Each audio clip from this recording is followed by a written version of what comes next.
Iran's President Masoud Pezeshkian says his country will respect a ceasefire announced by US President Donald Trump if Israel does the same.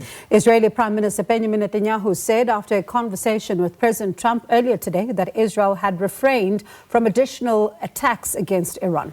Trump announced this unexpected ceasefire in the early hours of this morning and said it would take effect at around 4 a.m. But we did see a continuation of those exchanges of missiles between Tehran and Tel Aviv. And of course, this appeared to infuriate the US president, who lashed out during an exchange with reporters at the White House as he departed for the NATO Summit in the Netherlands. They violated it, but Israel violated it too. Are you questioning if Israel is committed? Israel, as soon as we made the deal, they came out and they dropped a load of bombs, the likes of which I've never seen before. The biggest load that we've seen. I'm not happy with Israel.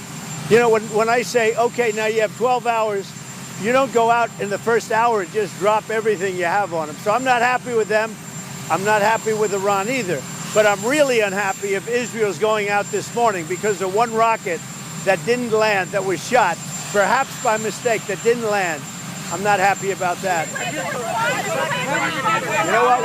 We basically have two countries that have been fighting so long and so hard that they don't know what the they're doing. Do you understand that? Let's bring in our US correspondent Sherwin Bryce-Pease, who's joining us from New York, keeping an eye on what's happening from the White House and indeed in the Middle East. Sherwin, choice words from the US president and what a difference 24 hours can make, right? Because this time last night we were looking at an escalation potentially in the Middle East with those strikes on the US base in Qatar. And now we're sitting with a ceasefire. How did we get here, even if it is apparently so fragile still? Tembekile, I think you're missing the tune there. What a difference a day makes, I think is what you were looking for there. And indeed, we thought there was going to be escalation after the Iranians started responding and retaliating against that US base in Doha, Qatar. And of course, we now understand that this was just a symbolic attempted strike on the US base. The United States and Qatar both had advance information. And then we thought, of course, based on what the United States had set up to that point, that we were going to see a dramatic escalation in terms of a US response to those missile strikes. And of course, then hours later, Donald Trump announced a ceasefire. And we understand from some of the reporting here in the United States, including from Fox News, citing sources, that Trump spoke with the Qatari emir and informed him that he had gotten Israel to agree to a ceasefire with Iran. Trump then asked the Qataris to help persuade Iran to do the same, and it is this effort that we understand proved successful. So we have a ceasefire, a tenuous one at that. World leaders responding called it quite fragile. The Qataris themselves say we're in a gray area here. But we do see a calm descending on the region.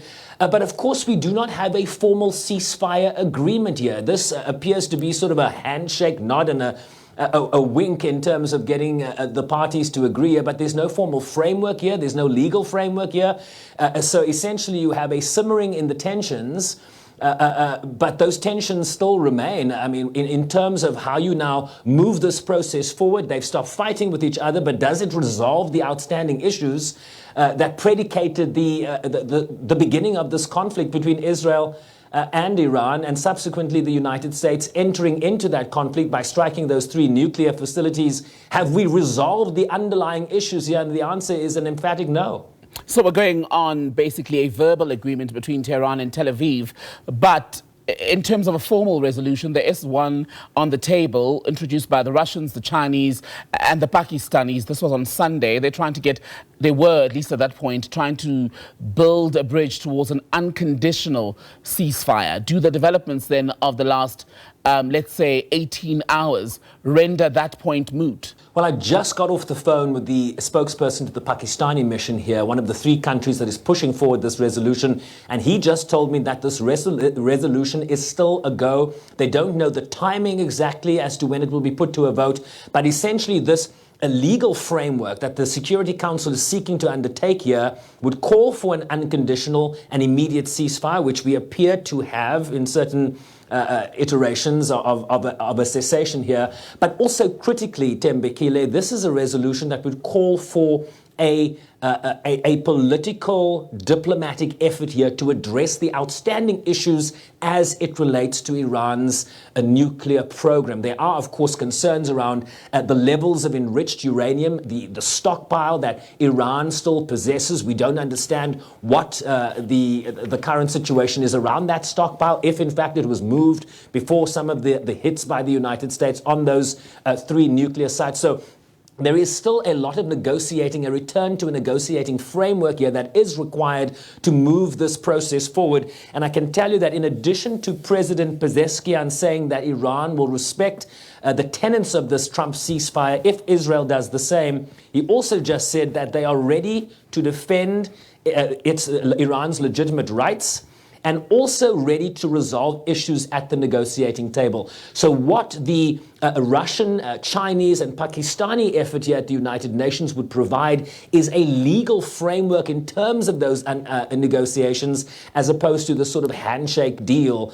that the Trump administration has put on the table. But what it does tell us is that perhaps here the United States will not veto this resolution if it were to augment what the Trump administration has provided here as a basis in terms of negotiations. The IAEA inspectors that are in Iran need access to those sites to determine if there have been any radiation leaks. What is the situation at those various nuclear sites? So a lot of work still needs to be done here. But at the very least, now we have a cessation. At least no more bombs will be dropping on that region. And on that note, then, Sherwin, so the Iran-Israel situation is now, it appears, even if it's maybe temporarily been dealt with, but the Middle East is still in the grips of a crisis involving Israel in Gaza.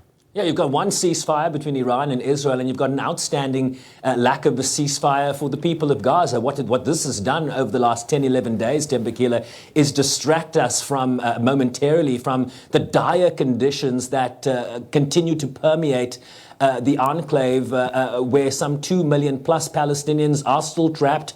Lacking the resources, lacking the things that can sustain human life on an ongoing basis. The future in terms of reconstruction. Once the bullets stop flying in Gaza, what is the future of having to rebuild an enclave in a region that has essentially been destroyed after so many Israeli bombs that has absolutely flattened the enclave? So the focus, I imagine, now will return to Gaza. But as I say, we still have the outstanding issues as it relates to Iran's nuclear program. And then, of course, the heavy lifting that is required in terms of the hostages, the Israeli hostages that are still being held by Hamas now, an inordinate amount of time that those hostages have been captured, many of them already presumed dead. And so there is a lot of diplomatic weight that needs to be brought to bear on the situation in Gaza, and one wonders if the deal that Trump was able to foster here between the Iranians and the Israelis will be some sort of inspiration, perhaps, for the United States president to put his thumb on the scale in a greater way as it regards peace in Gaza between Israel and Hamas. Sherwin, thank you very much for that. SABC News correspondent Sherwin Bryce-Pease speaking to us from New York.